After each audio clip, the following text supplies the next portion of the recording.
గురుగారు అయ్యప్ప స్వామి వారి బ్రహ్మచార్య. ఈ మరి పూర్ణా పుష్కల నాథనే శరణమయ్యప్ప, ప్రభా సత్యగన్ స్వామియే శరణమయ్యప్ప అని అంటాం కదండి. మరి ఈయన బ్రహ్మచారి ఎలా అవుతారు అని అంటే, కలియుగంలో ఆయన బ్రహ్మచారి. ఆ కలియుగం కాకుండా మిగతా జన్మలు ఆయన 18 జన్మలు ఎత్తారు. అన్ని జన్మల్లోనూ ఆయన దగ్గర చూడండి, నేను పెట్టాను మీకు తెలియడానికి కోసమే. పూర్ణ పుష్కల మహాశాస్త. మన దేవాలయంలో కూడా ప్రతి సంవత్సరం నవంబర్ 9వ తారీఖున కళ్యాణోత్సవం చేస్తాం.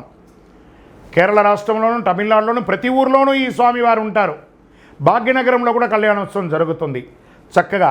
తిరుపతి పట్టణంలో ప్రతి నవంబర్ 9 కళ్యాణోత్సవం జరుగుతుంది. మన ఆంధ్ర రాష్ట్రంలో కూడా స్వయంభూ పూర్ణా పుష్కల స్వామివారిని మెచ్చుకోవాలి. మనం స్వామివారి శరణఘోషలు చెప్తున్నాం కదా, పూర్ణా పుష్కల నాథనే శరణమయ్యప్ప.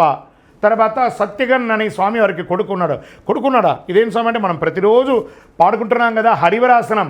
అందులో 3వ పంక్తిలో ఏం చెప్తున్నాం? ప్రణయ సత్యకం ప్రాణనాయకం ప్రణద కల్పకం సుప్రభాంచితం. మనం ప్రతిరోజు చెప్పుకుంటున్నాం, మనకు తెలియకుండానే అవన్నీ కూడా చెప్పుకుంటున్నాం. స్వామి ఈ జన్మలో మాత్రమే బ్రహ్మచారియే కానీ గత అన్ని జన్మల్లోనూ ఆయన గృహస్థాశ్రమంలో ఉన్నారు. ఆయనకి కొడుకు ఉన్నారు. ఆయనకి అన్ని రకాలుగా ఒక్కొక్క అవతారంలో ఒక్కొక్క అమ్మవారు ఆయనకి ఉన్నారు.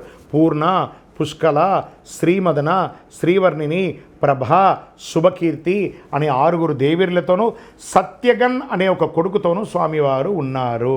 అయ్యప్ప స్వామివారి దీక్ష తీసుకుంటూ ఉపవాస నియమాలు ఏంది, స్వామి నేను ఈ 40 రోజులు భోజనం చేయనండి అని ఒక వైరాగ్యంగా చెప్తాడు. సాక్షాత్ అయ్యప్ప నీ మెడ మీదకి వచ్చేసాడు కదా, ఆయన పస్తు పెడతావా?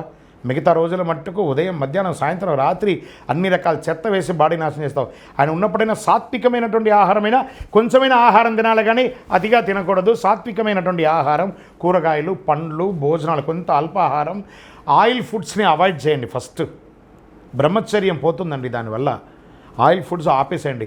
అమ్మలారా, ఈ భోజనం పెట్టేటప్పుడు అందరికీ ప్రార్థన చేస్తున్నారు. టీవీ చూస్తున్నటువంటి స్వాముల యొక్క తల్లులు, అమ్మ స్వాములు, మాలిగ పెడతారు. అందరూ అయ్యప్ప మా ఇంటికి వచ్చారు, 18 రకాలు పెట్టాలి, 25 రకాలు పెట్టాలి. మీ కోరికలంతా అయ్యప్పల మీద పెట్టి వాళ్ళ యొక్క దీక్షని భంగం చెయ్యకండి. దయచేసి సింపుల్గా సాత్విక ఆహారం పెట్టండి. శరణమయ్యప్ప.